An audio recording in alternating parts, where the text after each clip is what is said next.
आमतौर पे ना जब किसी को कोई शारीरिक चोट लगती है या कोई बीमारी होती है तो एक तरह की मतलब स्पष्टता होती है। हाँ, शरीर बिल्कुल एक मशीन की तरह ही तो काम करता है। बिल्कुल।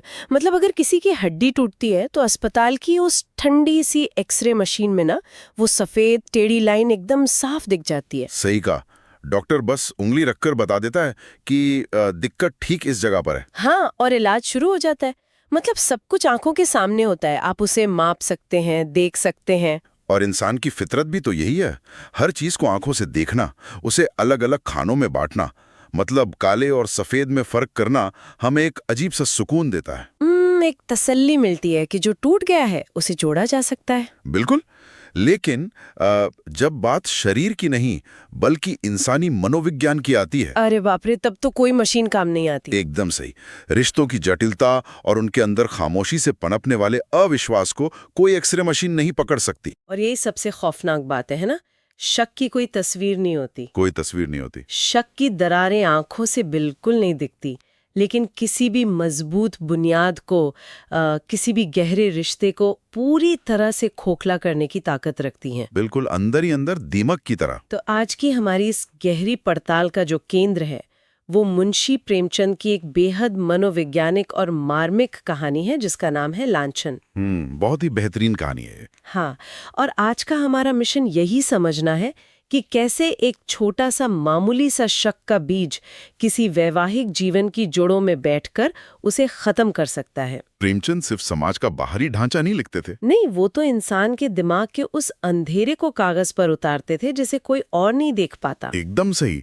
ये सिर्फ एक पति पत्नी की कहानी नहीं है, बल्कि उस तीसरे इंसान की भी कहानी है जो बहुत ही चतुराई से रिश्ते की कमजोरियों का फायदा उठाता है। और इस कहानी का सबसे दिलचस्प पहलू यही है, ये बाहरी दुनिया और घर की चार दीवारी के बीच का जो एक अदृश्य टकराव है ना, उसे सामने लाती है। अक्सर ऐसा होता है कि बाहर का कोई इंसान या परिस्थिति हमारे अंदर पहले से मौजूद असुरक्षाओं को बाहर खींच लाती है। बिल्कुल। अगर रिश्ते के डोर में जरा सी भी ढील हो या संवाद की कमी हो, हाँ, तो बाहर का कोई भी व्यक्ति, चाहे वो कितना भी महत्वहीन क्यों ना लगे, उस रिश्ते की धज्जियां उड़ा सकता है। और प्रेमचंद ने यही दिखाया है कि कैसे कमजोर नींव वाले रिश्ते में एक बाहरी इंसान अपना नियंत्रण बना लेता है। और मजे की बात देखिए, ये नियंत्रण स्थापित करने वाला इंसान कोई बहुत बड़ा दुश्मन या रसूखदार व्यक्ति नहीं है। बिल्कुल नहीं। कहानी की शुरुआत में ये बात सामने आती है कि ये सारा विवाद पैदा कहाँ से होता है। ये शुरू होता है घर के एक नौकर मुन्नू मेहतर की बातों से। हाँ, मुन्नू मेहतर। मतलब मुन्नू घर की सफाई करने के बाद मालकिन, जिनका नाम देवी है, उनसे कुछ पैसे मांगता है।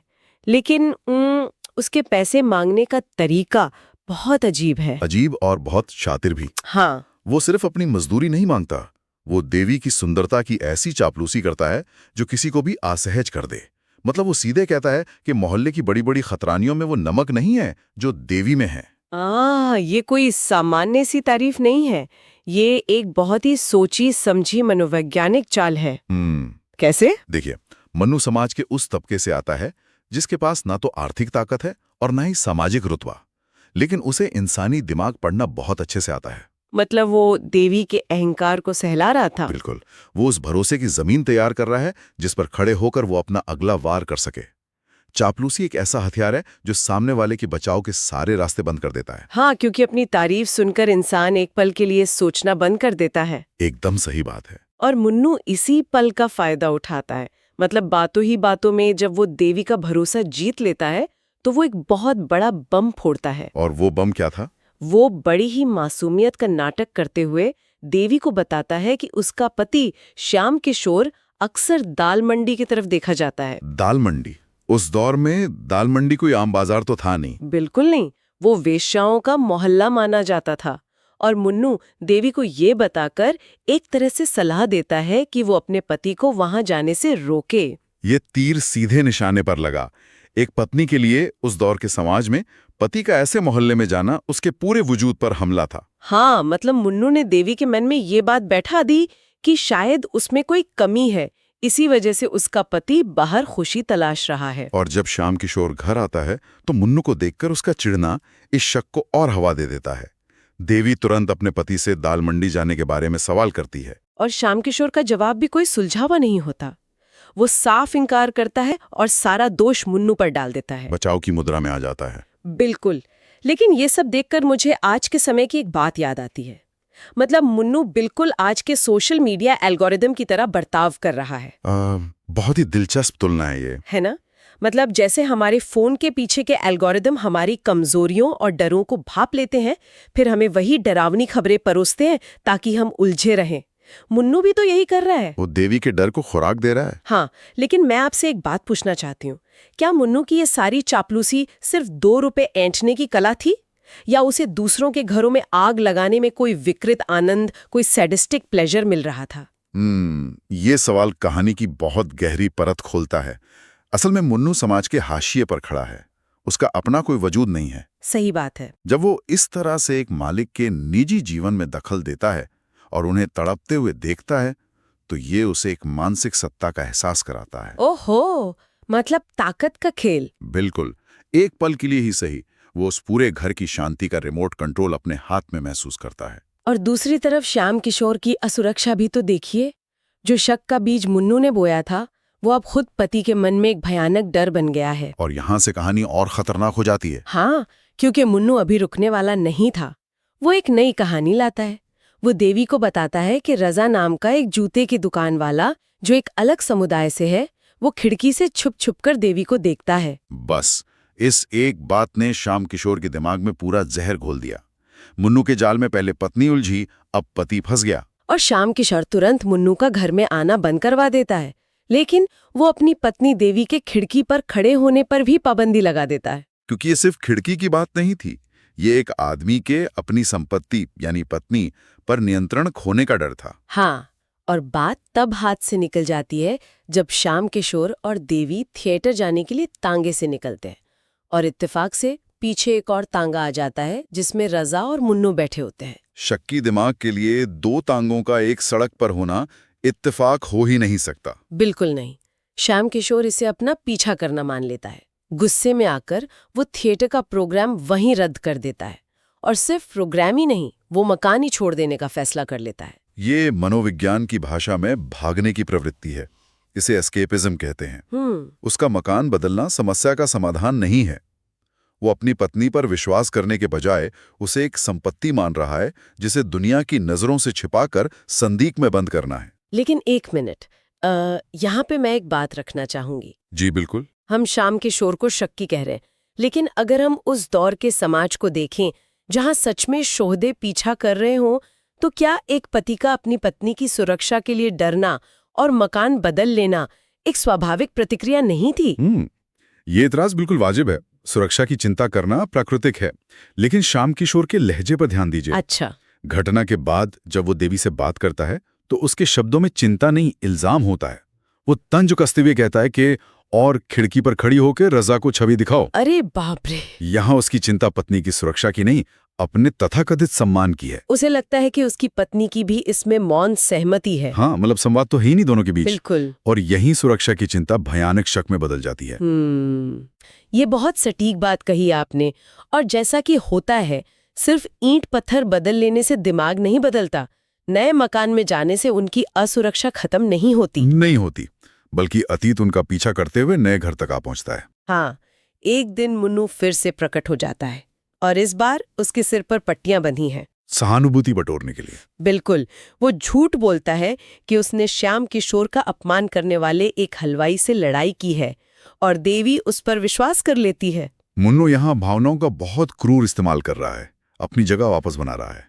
लेकिन इस बार मुन्नू सिर्फ बातों का जाल नहीं लाया था, वो देवी की बेटी शारदा के लिए रजा की तरफ से बेहद महंगे खिलौने लाता है। करीब 30-35 रुपए का खिलौने, जो उस जमाने में बहुत बड़ी रकम थी। उसमें एक मेम की मूर्ति और कुछ बर्तन थे। ये रजा और मुन्नू की सोची समझी चाल थी। उन्होंने घर के सबसे मासूम सदस्य को अपना मोहरा बनाया। बच्चों को खिलौनों का लालच देकर घर में घुसपैठ करना बहुत पुरानी चाल है। और ये चाल काम कर जाती है। देवी खिलौनों को देखकर समझ जाती है कि नियत गलत है। वो लौटाना चाहती है, लेकिन बच्ची मचल जाती है। बच्ची तो बच्ची है। हाँ, अब देवी फंस गई। एक तरफ बाहरी आदमी की गलत नियत, दूसरी तरफ अपने शक्की गुस्सैल पति का खौफ। और इसी खौफ में वो खिलौनों को लौटाने के बजाय छिपाने का फैसला करती है। और यही कहानी का टर्निंग पॉइंट है।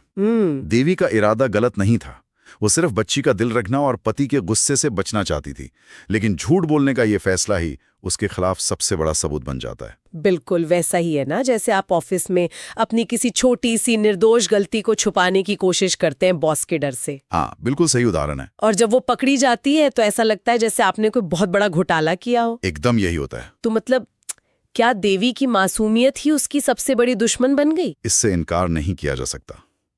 लेकिन देवी का वो डर हवा में पैदा नहीं हुआ था। ये श्याम किशोर के तानाशाही व्यवहार की उपज था। जब इंसान सच बोलने से डरने लगे, मतलब रिश्ते की जड़ें सड़ चुकी हैं। और ये कितनी भयानक बात है, ये हमें कहानी के अंतिम हिस्से में दिखता है। देवी का वो छोटा सा झूठ अब एक भयानक सच बनने वाला था। जी। जब श्याम किशोर घर लौटता है तो उसे भनक लग जाती है कि मुन्नू वहां आया था। वो आग बबूला हो जाता है। यहाँ श्याम किशोर अपना मानसिक संतुलन पूरी तरह खो देता है। हाँ, और वो देवी को नीच, निर्लज्ज और वेश्या के समान मानते हुए उस पर चरित्रहीनता का परोक्ष लांछन लगा देता है। देवी इस अपमान से टूट कर फूट फूट कर रोने लगती है। और यही कहानी का नाम लांछन पूरी तरह से सार्थक होता है।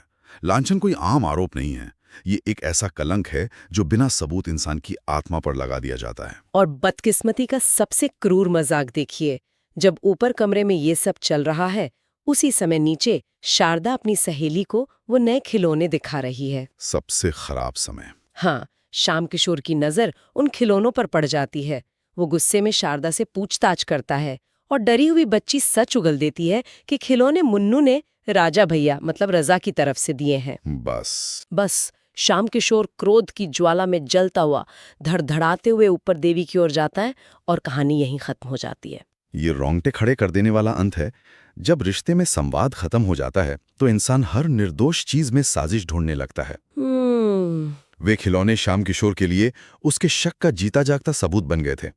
लेकिन मुझे लगता है देवी के लिए सबसे बड़ा आघात ये नहीं था कि रजा ने खिलौने भेजे। सबसे बड़ा आघात ये था कि उसका अपना पति उसे इतना गिरावा समझता है। बिल्कुल, बाहरी वार सिर्फ त्वचा छीलते हैं, अपनों का अविश्वास रूह को छलनी कर देता है। सही बात है। तो अगर हम इस पूरी चर्चा को समेटें तो ये बात साफ है कि किसी भी रिश्ते में अविश्वास एक जहर है जो सोचने समझने की शक्ति खत्म कर देता है। हाँ, आप मकान बदल लें, दीवारें ऊंची कर लें, लेकिन अगर मन में शक का दीमक लग चुका है तो रिश्ता नहीं बच सकता। और ये आज के तकनीकी युग में बहुत प्रासंगिक है।